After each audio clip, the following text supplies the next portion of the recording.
গাঁথনির জন্য মাচা তৈরি করা হচ্ছে। চতুর্থ তলা।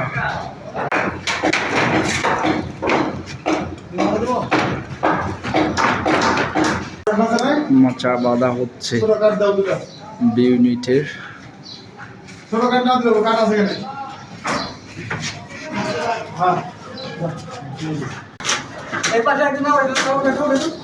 কাজ এখন শুরু হয়ে গেছে।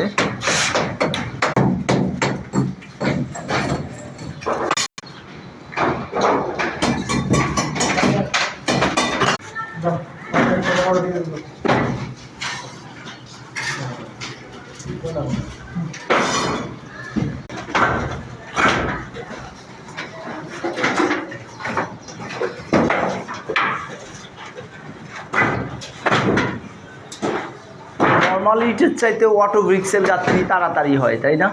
টাইম একটু ওগুলো তো পাকা না হোক, কিন্তু টাইম একটুও বাঁচে না। আমি তো সোজা করার জন্য এগুলো ভালো মনে করি, এগুলো আনছি।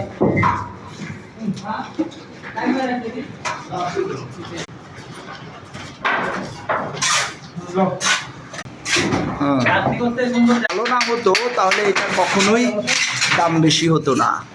অটোব্রিক্সের স্পেশালিটি হলো তাপমাত্রা নিয়ন্ত্রণ করে, বজ্রপাতের সময় শব্দ আসতে দেয় না, ঘরের ভিতরে ঠান্ডা রাখে। আর তুমি যাই বলো, নর্মাল ইটের চাইতে অটোব্রিক্স দ্রুত গাঁথনি করা যায়, টাইম ক্লোজ করে না, ওই যে বাঁকা তারা সোজা করতে হয় না।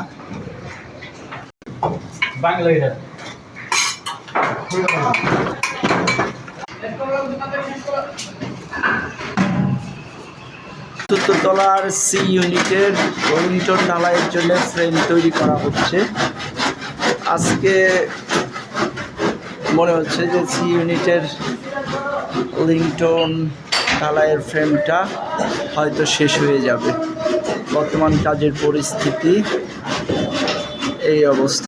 মাকামকুঞ্জ ভবনের ছাদের উপরের কাজ, যে শাটার লাগানো হচ্ছে, কিছু অংশ ঢালাই হয়েছে, কিছু অংশ নতুন করে তৈরি করা হচ্ছে। এটা কয়দিনের ভিতর ফিটিং হয়ে যাবে ভাইয়া?